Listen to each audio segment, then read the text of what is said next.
Anime fans அனைவருக்கும் வணக்கம். So இன்றைக்கி நம்ம Doom of Fallen Gods season 2 episode 2 தான் பார்க்க போகிறோம். போன எபிசோடில் பாலைவனத்தில் ஏகப்பட்ட பிரச்சனை அப்படிங்கிறது நடந்திருக்கும் இல்லையா?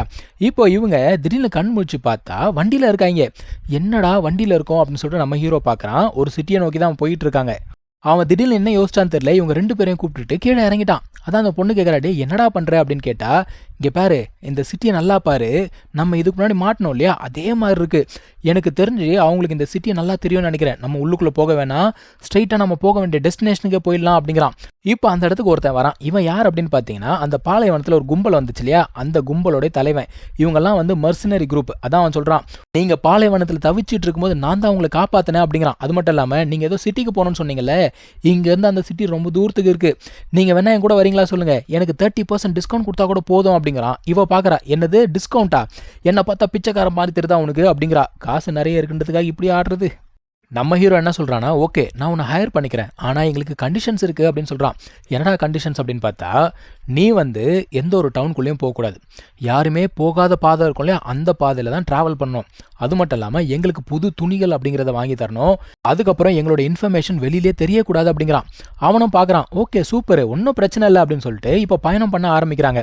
போகிற வழியில் திடீர்னு பார்த்தீங்கன்னா இருட்டாயிடுச்சு. சரி ஒரு இடத்துல தங்கலாம் அப்படின்னு சொல்லிட்டு அங்கே ஒரு சின்ன ஹோட்டல் இருக்குது, அங்கே போகிறாங்கப்பா. உள்ளுக்குள்ளே போன உடனே அந்த ஆள் என்ன பண்ணுறான், ஒரு ரூமுக்கான டோக்கன் அப்படிங்கிறத எடுத்து கொடுக்குறான். இவன் என்ன கேட்குறா, என்னது செகண்ட் கிளாஸ் ரூமா, ஏண்டா நான் யார், அங்கே ஃபஸ்ட் கிளாஸ் ரூம் அப்படிங்கிறது இருக்குது, அதை எடுத்து கொடுக்காம நீ செகண்ட் கிளாஸ் ரூமை கொடுக்குறியா அப்படிங்கிறா. அவன் என்ன சொல்கிறான், அம்மா தப்பாக நினச்சிக்காத, அந்த ரூம்ஸ் எல்லாம் ஆல்ரெடி புக் பண்ணிட்டாங்க, அதனால தான் கொடுக்க மாட்டேன் அப்படின்னு. உடனே புக் பண்ணால் என்ன, அதான் அந்த ஆட்கள் வரல, எடுத்து கொடு அப்படின்னு சொல்லிட்டு டோக்கன் எடுக்க போகிறா. ஆனால் அந்த ரூமை புக் பண்ண அந்த ஒரு பொண்ணுமே அங்கே வந்துட்டா போல தெரியுது. அந்த ஒரு டோக்கன் இவ கையில் கிடைக்காத மாதிரி இவளை நல்லா அலக்கழிச்சு கடைசி அந்த டோக்கன் அவள் கைக்கே போயிடுச்சு. இப்போ அந்த ஒரு லேடி உள்ளுக்குள்ளே நடந்து வரா. இவளை வந்து ஃபேரி அப்படின்னு தான் கூப்பிட்றாங்க. இவளை பார்த்த உடனே நம்ம ஹீரோவுக்கு ஏதோ ஒரு பழைய ஞாபகம், அது என்ன அப்படிங்கிறது இவனுக்கு சொல்ல தெரியல. அப்போ அந்த கடைக்காரன் இருக்கான் இல்லையா, அவனுமே என்ன பண்ணுறான், போயிட்டு வெல்கம் பண்ணுறான். இப்போது நம்ம பிரின்சஸ் இருக்கா பாருங்க, அவள் போய் வம்பு பண்ணுறா, இங்கே பாரு அந்த ரூமை ஒழுங்காக எனக்கு கொடுத்துரு, நான் வந்து அந்த ரூமோட ப்ரைஸ் என்னவோ அதோட டபுள் மடங்கு ப்ரைஸ் நான் உனக்கு தரேன் அப்படிங்கிறா. அந்த ஹோட்டல்காரன் என்ன சொல்கிறான், அம்மா அப்படி இல்லைம்மா இது காசு சம்மந்தப்பட்ட விஷயம் கிடையாது அப்படின்னு. உடனே அதெல்லாம் எனக்கு தெரியாது, எனக்கு இந்த ரூம் வேணும் அப்படின்னு சொல்லிட்டு அடம் பிடிக்கிறா. அந்த டைமில் இந்த குண்டா இருந்தால அவனை என்ன சொல்கிறான், இங்கே பாரு அவங்க தான் ஃபஸ்ட்டு வந்தாங்க, நம்ம இதுக்காகலாம் சண்டை போட வேண்டிய அவசியம் இல்லை, செகண்ட் கிளாஸ் ரூமும் நல்லா தான் இருக்கும், அதையும் எடுத்துக்கலாம் அப்படிங்கிறான். ஆனால் இவன் என்ன பண்ணுறா, அவனை பிடிச்சி கத்துறா, உனக்கும் இதுக்கும் சம்மந்தம் கிடையாது கம்முன்னு இரு அப்படின்னு சொல்லிட்டு சென்னால கூப்பிட்றா, நீ வா நீ எனக்காக சப்போர்ட் பண்ணி பேசு அப்படின்னா. அவனும் என்ன சொல்கிறான், இங்கே பாரு இந்த இடத்துல வந்து யார் ஃபஸ்ட்டு வந்து வாங்குறாங்களோ அவங்களுக்கு தான் சொந்தம் போல தெரியுது, வேணாம் தேவையில்லாத பிரச்சனை வேணாம் விட்டுரு அப்படிங்கிறான். இவளுக்கு கோவம், ரைட்டு எல்லாருமே வந்து எனக்கு எதிராக பேசுகிறீங்களே, நான் இங்கேருந்து போகிறேன் அப்படின்னு சொல்லிட்டு அவள் பாட்டுக்கு நடந்து போயிட்டா. அதான் இவன் கத்துறான், இங்கே பாரு வெளியில் காட்டுக்குள்ளே ஏகப்பட்ட மிருகங்கள் இருக்குது, ஈவில் ஸ்பிரிட்ஸ்லாம் இருக்கும், ஜாக்கிரதையாரு அப்படிங்கிறான். அவள் பார்க்குறா, டேய் அந்த கவலை உனக்கு வேணாம் போடா அப்படின்னு சொல்லிட்டு அவள் பாட்டுக்கு போய்கிட்டே இருக்கா. இப்போ இந்த குண்டை நம்ம ஹீரோ கேட்குறான், என்னப்பா நம்ம பின்னாடி போலையா அப்படின்னு கேட்டால் நம்ம ஹீரோ சொல்கிறான், அது எப்படியும் நைட்டு வராது, ஃப்ரீயாக விடு பார்த்துக்கலாம் அப்படிங்கிறான். அவன் என்ன சொல்கிறான், இல்லை அது பிரச்சனை கிடையாது, மொத்த காசுமே அவகிட்ட தான் இருக்குது அப்படின்னு. அடா பாவி இதை ஏன்டா முதல்ல சொல்ல, டேய் ஹோட்டல்காரா ஒழுங்கு முறையாக எனக்கு ஒரு ரூமை பிளாக் பண்ணி வையே, நான் இந்த போயிட்டு அந்த பொண்ணை கூப்பிட்டு வந்துடுறேன் அப்படின்னு சொல்லிட்டு வேகமாக ஓடுறானுங்க. இந்த குட்டி டிராகன் நீங்கள் என்னத்தையோ பண்ணுங்க நான் சாப்பிட்றேன்பான்னு சொல்லிட்டு உட்காந்து சாப்பிட்டுக்கிட்டு இருக்கு. இவன் என்ன பண்ணுறா, காட்டுக்குள்ளே நின்றுக்கிட்டு நம்ம ஹீரோ சராமரியாக திட்டிக்கிட்டு இருக்கா. கடைசியில் எல்லாரும் சேர்ந்து முதுகில் குத்திட்டானுங்களே, சே நான் தான் வந்து பைத்தியக்காரித்தனமாக இருந்துட்டேன், நான் தான் வந்து கண்மூடித்தனமாக இருந்துட்டேன், இன்னிலேருந்து நீங்கள் உங்கள் பாதையில் போங்கடா, நான் என்னோட பாதையில் போகிறேன்னு சொல்லிட்டு கத்திக்கிட்டு இருக்கா. அந்த சமயத்தில் அங்கே ஒரு பீஸ்ட் ஒன்று வருதுங்க. அதுக்கிட்டே அவ கத்துறா, உனக்கு எவ்வளோ தைரியம் இருந்தால் ஒரு பொண்ணு தனியாக இருக்கேன் என்கிட்ட வந்து அட்வான்டேஜ் எடுத்துக்கிற, அவ்வளோதான் உனக்கு அப்படிங்கிறா. இப்போ திடீர்னு பார்த்தா அந்த பூமியே அப்படியே அதிருது. ஆஹா ஒரு பீஸ்ட் வந்தது பத்தாதா, இன்னொரு பீஸ்ட் வர வரணுமா அப்படின்னு புலம்புறா. அந்த சமயத்தில் உள்ளுக்குள்ளே இருந்து ஒரு புலி ஜம்ப் பண்ணி அந்த ஒரு பீஸ்ட்டை வந்து அட்டாக் பண்ணுது. இந்த ஒரு சத்தம் நம்ம ஆட்களுக்கு கேட்குது. அவனுங்க பார்க்குறானுங்க, டே ஏதோ பிரச்சனை ஆயிடுச்சு போல தெரியுது, இந்த பேர் நம்ம பிரிஞ்சு போவோம், நீ இந்த பக்கம் போ நான் இந்த பக்கம் போகிறேன், எதையாவது கண்டுபிடிச்சுன்னா சிக்னல் கொடு அப்படின்னு சொல்லிட்டு இவன் போயிட்டான். ஆக்சுவலாக அந்த ஒரு புலி பார்த்தீங்கன்னா இந்த பொண்ணு எதுவுமே பண்ணல, அந்த ஒரு பீஸ்ட்டை கொண்டு அது சாப்பிட்டுக்கிட்டு இருக்கு. இவ தான் அந்த புலியை டிஸ்டர்ப் பண்ணிக்கிட்டு இருக்கா, நீ என்னை காப்பாற்றுறதுக்காக வந்தியா அப்படி இப்படின்னு சொல்லிட்டு அவ பாட்டுக்கு பேசிக்கிட்டு இருக்கா. அதை தொடலான்னு போகும்பொழுது கரெக்டாக அந்த குண்டு குழந்தை இருந்தான்ல, அவன் என்ன பண்ணுறான், தூரத்துலேருந்து ஒரு ஆரோவை வச்சு அந்த ஒரு புலியை தாக்கிட்டான்ப்பா. தாக்கிட்டு இவ கையை பிடிச்சி கூப்பிட்டு போகிறான். நீ வா, நீ போய் புலியெல்லாம் தொடலான்னு போகிற, அதெல்லாம் தொடக்கூடாது, டேய் ஃபார்மேஷனை போடுங்கடா, இவளுக்கு வந்து அடிப்படக்கூடாது அப்படிங்கிறான்.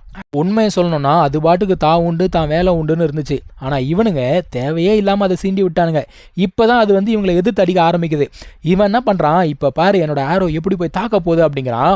அது எங்கள் புளியை தாக்குச்சு, ஸ்ட்ரைட்டாக மேலே போயிட்டு பட்டாசு மாதிரி வெடிக்குது.